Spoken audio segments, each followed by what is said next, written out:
on my baritone ukulele today, regular Bari tuning, D, G, B, E.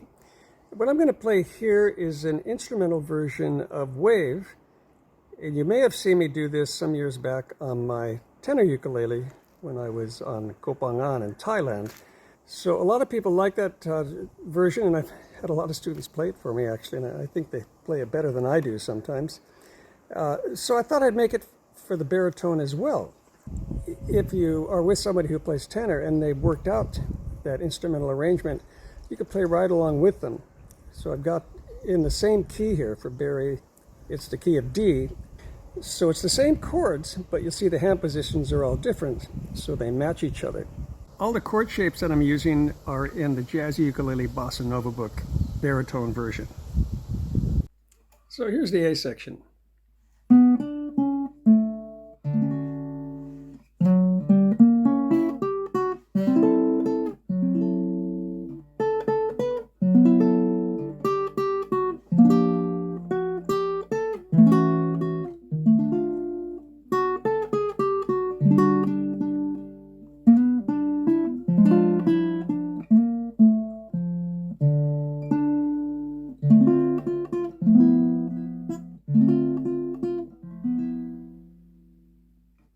Okay, let's see what we have there. Start out with this D major 7.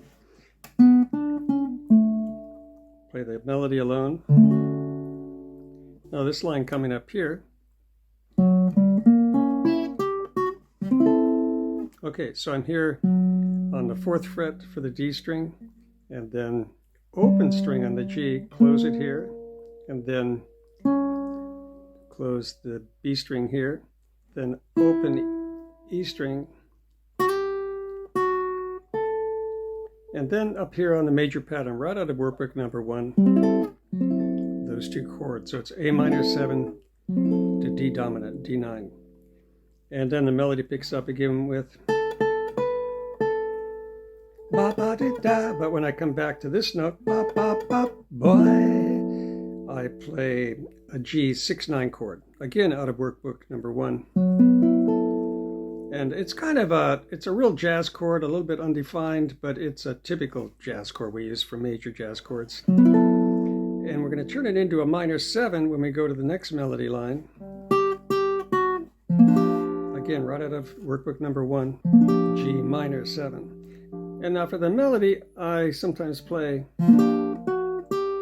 that's a pretty good stretch up there. I'm holding the chord and then, but you can play that same note here. So I can go, and I do that sometimes too. I'll do one or the other. Then I go down to this F sharp minor 7 chord, again, ukulele workbook number 1. So it's a, and now I go to this F dominant 13 chord, which again, workbook number 1 in the V shapes. And then, so that's what it looks like. You got finger down here, and then these two here.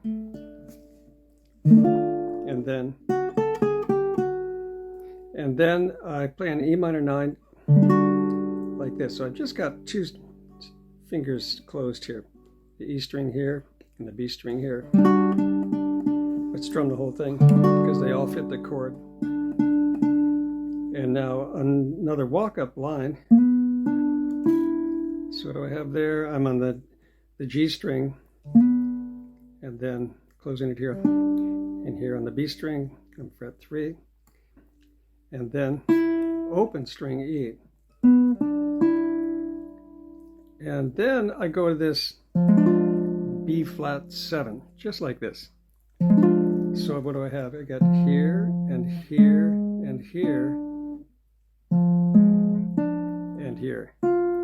But I'm putting my finger down here. And then, well, I'm going to give you a couple ways to do this. This is a little tough on the hand, maybe. What I was doing was then I let up, play this E string open, and then play here on the B string. And then go here.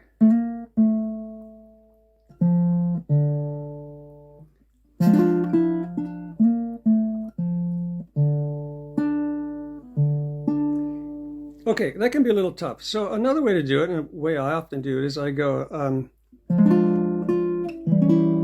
just simply hit the two chords. B flat 7, A7, then go to your vamp. A lot of you might find that easier to do, and it's just great. Different musicians play this little sequence differently. They might do just that. So you could just play the chords. Ba ba do ba dee, bob wee dow. And this is a major pattern out of workbook number 2, real typical, and it's easy to make in open position.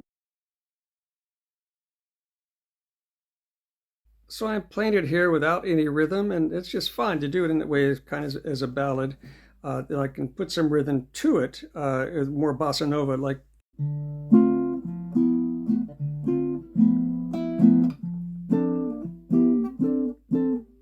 So you can play it with rhythm or without rhythm, however you want to do it. And I'm not going to try to show the exact bossa thing that I'm doing there, but I've got the bossa nova video lessons, of course, on the website, and you can see how I lay out how to play the bossa nova rhythm there. But it's incorporating the melodies a little tricky when you're doing that, but you just kind of have to get the feel of the thing. And you sort of, I like to say, you discover your own body rhythm and your own way to interpret the bossa nova feel.